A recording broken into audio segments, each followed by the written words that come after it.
نہ صرف انبیاء نہیں بلکہ فرمایا کہ پوری دنیا کے اندر اولیاء کا مرکز بھی اللہ نے شام کو بنایا ہوا ہے۔ پوری دنیا میں سب سے زیادہ ولی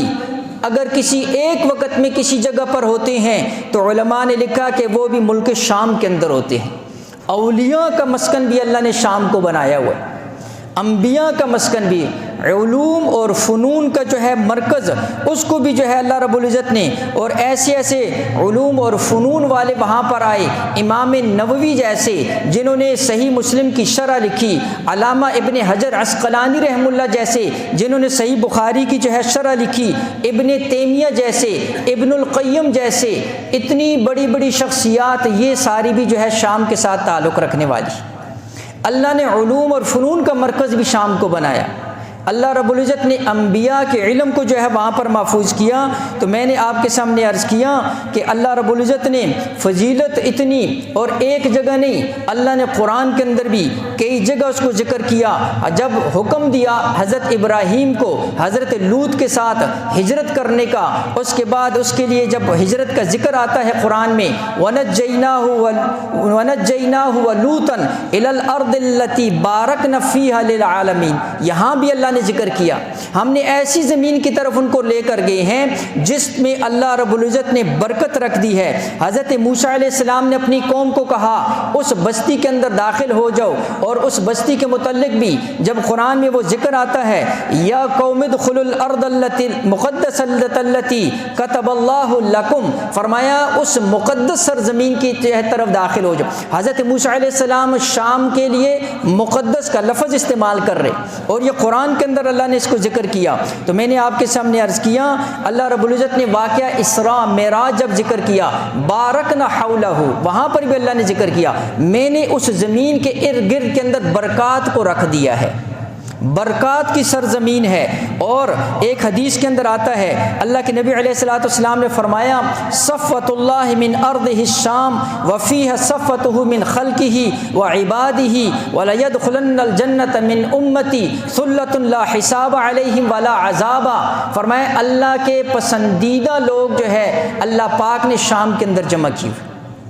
اور فرمایا کہ اللہ رب العزت کی پسندیدہ مخلوق اور اللہ کی منتخب کردہ سرزمین ہے، اور فرمایا وہاں پر لوگوں، میری امت کا ایک اتنا بڑا حصہ ہوگا جس کو اللہ پاک بغیر حساب جنت کے اندر داخل فرمائے گی۔ لہٰذا جیسے آپ دیکھ لو جتنی فضیلتیں ہیں، اہمیت ہے،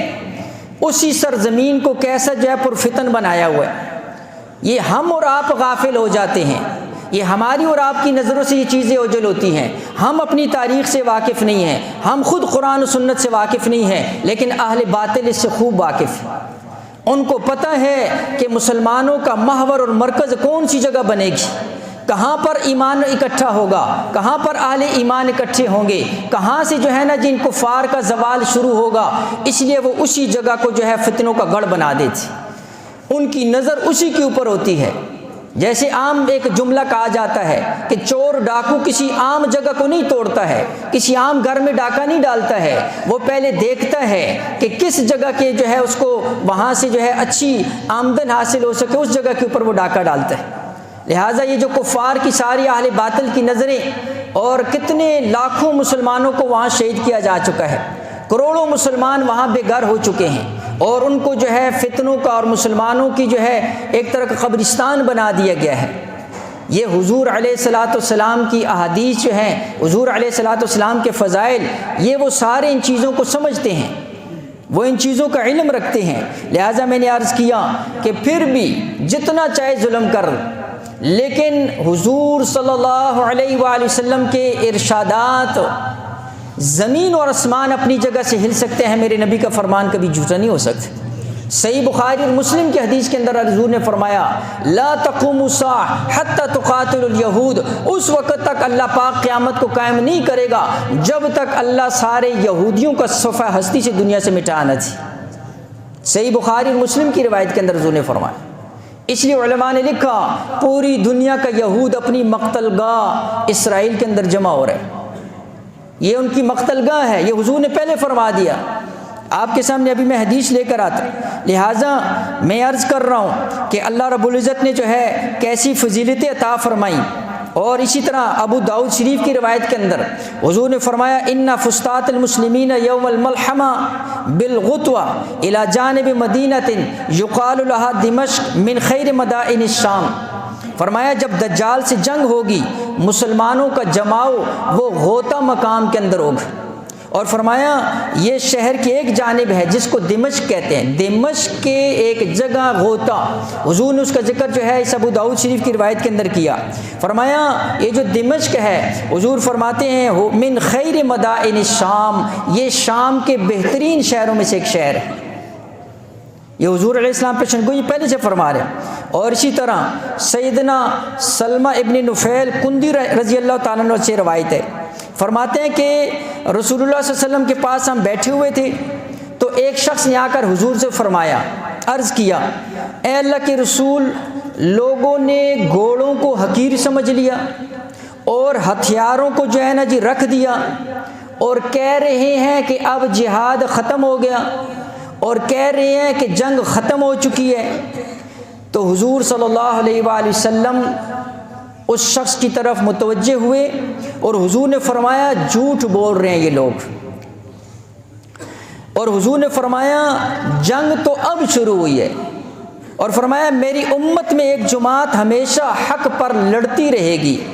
اللہ اقوام کے دلوں کو ان کے تابع کر دے گا، اور فرمایا اس وقت پھر قیامت قائم ہوگی، اللہ کا اپنا وعدہ پورا کرے گا۔ اور حضور نے فرمایا اللہ نے قیامت کی صبح تک گھوڑوں کی پیشانی کے اندر خیر کو باندھ دیا ہے۔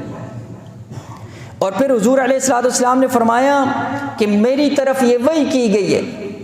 کہ مجھے اٹھا لیا جائے گا اور میرے بعد تم فرقوں کی صورت کے اندر میری اتباع کرو گے،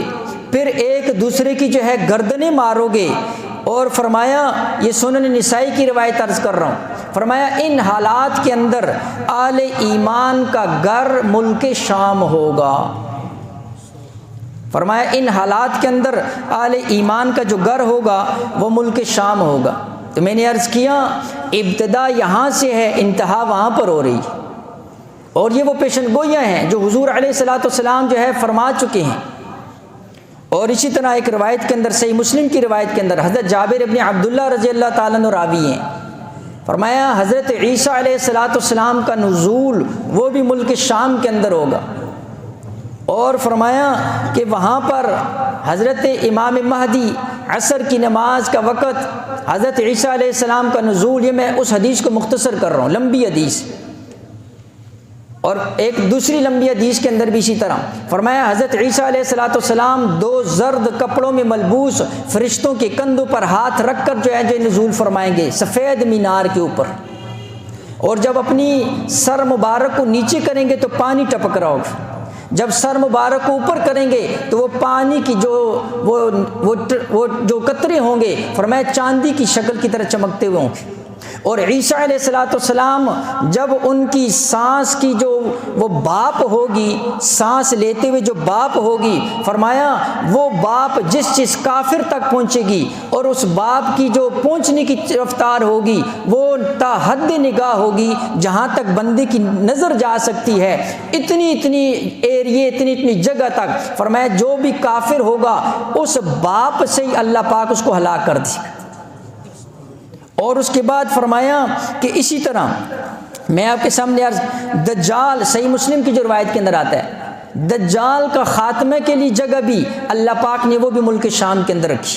فرمایا فَيَطْلُبُهُ حَتَّى يُدْرِكَهُ بِبَابِ لُدٍ فَيَقْتُلُهُ،